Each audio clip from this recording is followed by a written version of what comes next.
This demonstration covers the panel saw. Panel saw is a very large machine. It's meant for cutting large sheets of material. Now my sheet material comes in 4 foot wide and about 8 feet tall, and they're very heavy. So instead of trying to push that sheet across a table saw, which is very difficult, we set up this machine so that you slap the wood against this back, and then the actual blade is what moves, not the wood. So the wood stays stationary. Now this thing, of course, can cut up and down, and it can cut side to side, which I'll demonstrate here in a few minutes. When you come to the machine and have a piece of wood, let's say a piece of melamine, you need to set it so that it's flat on the supporting ledge. Now if it's a small piece like this one, then yeah, use this. If it's a very large sheet, what we need to do is put this up. Now you pull and twist up. Pull and twist up. And there's 2 of them, 1 on each side. Now if you have a large sheet, it'll set down on the floor. Now, I know the floor is not visible on the camera, but there's a large black ledge there. You need to make sure that there's no sawdust underneath the board, because again, with sawdust under it, the board will be lifted up off of that ledge just a little, and then my cut is skewed, and it'll get an angled cut. So with a large sheet, use the floor. With a small piece, for convenience sake, because I don't want to be cutting bent halfway over, it just gets to your back after a while. I want it up higher so that I can use this a little bit easier. Pull and bring it down. Pull and bring it down. And for our cutting today, I'm just going to leave those down. And then we can cut, and the cut is directly in front of me. The series of motions to use to actually cut. Now, when it's all in place and you've got your measurements right, bring this down, and this orange guard, it angles on each side. It kind of angles back away from the board. This corner, right where it changes direction, it angles, you want that about 1 inch or 2 below the top edge of the wood. And the reason is, I don't want to put it all the way in like this, and then it bumps into it. Half the time, and I'm actually holding with my arm, it'll lift up the back just a little. Okay, and I go back down, and then it lifts it up again. So I don't want to have the chance of this moving, and then cutting and getting a bad cut. So simply put it so this corner is already over the wood, and then push it in. Now it won't move. And then the series from there are, you've pushed it in, cut all the way down, remember to pull it out, and then lift it back up. Now the thing that's consistently missed in those 4 motions is the pulling it back out part. If I push it in, cut, and then just bring it back up again, here's what usually happens. I've got it here, and I've just finished my cut, and I lift it up, and the board goes with it. Okay? If you don't quite catch the board here, then the blade is raking across that cut edge again on the way back up, and it just makes it chews it up a little bit, gives you a bad edge. So make sure you pull that blade away from the backing board, from the board you cut, before you lift it back up again. So the series of motions: in, down, out, up. Very simple. If the saw, but to use the saw, it has to be locked on a pin. So I can actually move this left and right with this lever right here to the side. I lift it, and now I can move it side to side. If I try to cut a piece of wood without it being locked onto a pin, my cut will start here, and it actually will angle sideways slightly.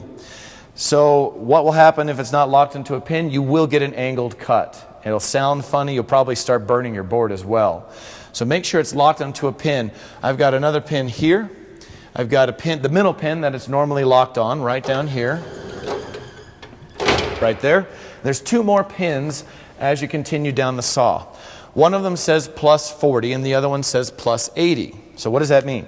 Well, here's my guide, my stop, so I know where to measure. Here's my measurements. So this thing opens up to only about 45 inches maximum. I can't really lock onto it any more than that. But let's say I need a 60-inch piece. Since it doesn't open that wide, all I have to do is simply unlock this, move it down to the next pin, the plus 40 pin, and now whatever this says, add 40 to it. So if I need a 60-inch cut, I'll simply slide this down to 20, and 20 plus the 40 gives me my 60 inches. Now the other one is plus 80, so it's the same thing. Whatever that is, add 80 inches. Most of the things we cut in here won't be that long anyway, but it is available if you do need it. So it locks when you press down. Now it doesn't move. Now when you have this thing set and you put your board in, make very sure that you don't slam it into there hard. Okay, now what I've just done, this was at 20, it's now exactly at 20 and 1/16. Let's say you've got 2 or 3 cuts that you need to make, and I do it again. By accident, oh, there it is again. Now I'm down to 20 and 1/8. And then again, of course, and now we're at 20 and 3/16. This thing will move. If you hit it too hard with a piece of wood, it does slowly nudge down little by little. And now all 3 pieces are a different length. So make sure, get it set. There's my 20. Lightly pull it down, and right there. Now if you think that you hit it too hard, simply push it away, get it reset, and do it again until you get it right, until this isn't moving at all. So number 4, if you bump into the stop, it will move every single time. The orange safety cover we've already talked about has to be just below the top edge of the board, and that's number 5. The main reason for this auxiliary fence is convenience. You need to be, any smaller piece of wood, you need to be able to cut it up off the floor. It makes your life a lot easier.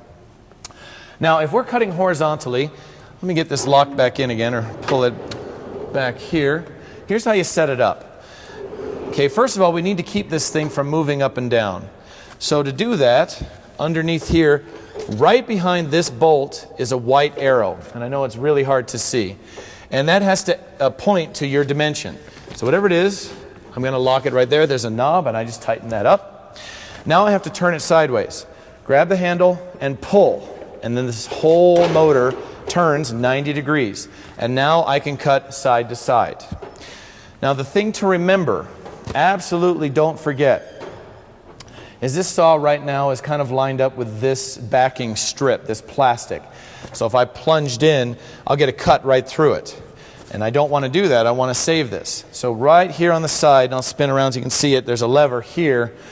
Lift it forward, and that moves those strips. So if I do this, you can kind of see what it does. Those backing strips are going up and down. So now if I put it forward, now my cut is directly between these two, and I'll miss. So make absolutely sure, and that's number 7, that we're not cutting into a backing strip.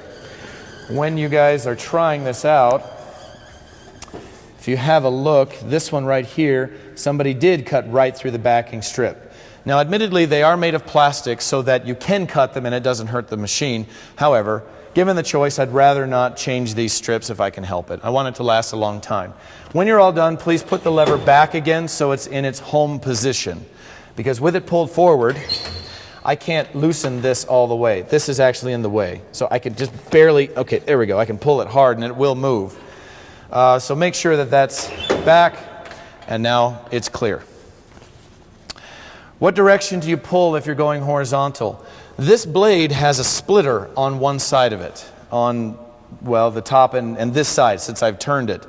It only will allow me to cut going that way. So from my left, I have to cut to my right, going that way. So I can't cut backwards. It will not allow me to do it. Then on the back, while you're cutting horizontally, what do we do to keep the blade from being pinched? Well, let me show you what I mean by that. When I cut, I'll take the piece and plunge it in and cut, and I just kind of push the machine and cut, cut, cut. Now, whenever I cut on a saw, the blade will remove 1/8 of an inch of wood and turn it into sawdust. I mean, there's 1/8 of an inch gap all the way through. And as I'm cutting, that 1/8 of an inch gap gets bigger and longer, and once I come out the other side, this top piece has a gap 1/8 of an inch from the bottom. And as soon as I cut that out, they want to slam together. Gravity is going to push them together. But my blade is still in between. And that top piece will try to pinch the blade. And we don't want that to happen, especially on a large 4-foot by 8-foot piece. If I'm just cutting that in half, it's really heavy. When that thing pinches the blade, you end up with a burn as well as a bad notch in the back of your board. That blade will kind of cut the very end more than it should. So all we've got to do, right here on the end of the saw, is put in these little spacers. They're 1/8 of an inch thick, the exact thickness of that blade. So, now we start. We plunge in, we cut, cut, cut, and stop, and physically put this into that gap. Let's say it's right here, just so it stays. Put it in the gap here, and then we continue cutting, When we get really close to the other end, we haven't cut through yet, we get really close to the other side, put the other one in so these two are spaced far enough apart that it will sit tight. You know, that goes on there. Then you finish your cut. Now by having those spacers in, I force that 1/8 of an inch gap to stay there, and now it can't collapse onto my blade. So these little thin spacers I have on the end of the saw right here. Make sure to use them when you're cutting these large pieces horizontally. Vertical, it doesn't matter. Gravity doesn't pinch anything. Horizontally like this, every time. Now, of course, with a little board like this, realistically, I can hold this up with my hand. There's not enough weight here to do any damage. So it's only on the really large pieces. Are you allowed to cut solid wood on the saw? Yes, but only if you're cross-cutting. I don't want to see anybody trying to rip, and ripping would be this way, a long piece of wood. So if you have a large piece that doesn't really fit on the table saw, you can bring it here and we can trim it off, and that's okay. The blade is really meant for melamine, for particle board, and plywood. It's not meant for solid wood, though it can cut it. It does okay, but I'd rather you try to use a table saw or tiger saw or chop saw rather than this. When you're done with your cut, like I just finished my horizontal cutting, and I know that the guy behind me doesn't need the same cut. Put it back in place. Put this back to the center. Lock it onto that pin. Loosen the knob so that this can still go up and down, and then pull and hold it there. That's where I want it. Center position, cutting vertical, so that the next person, this is generally the cut that we do, so that way it's set up for whoever's coming up. The panel saw is a fantastic addition to the shop because it keeps it from you having to lift the heavy board and push it across a blade, and it's too easy to move it around a little left and right. It doesn't give you a square cut. This one holds it stationary and you get a great cut every single time. Just make sure you remember the safety cues of in, down, out, and up, and remember not to bump into your stop so that it stays the same measurement every single time. So, the panel saw will keep you cutting your boards straighter and do a better job each and every time.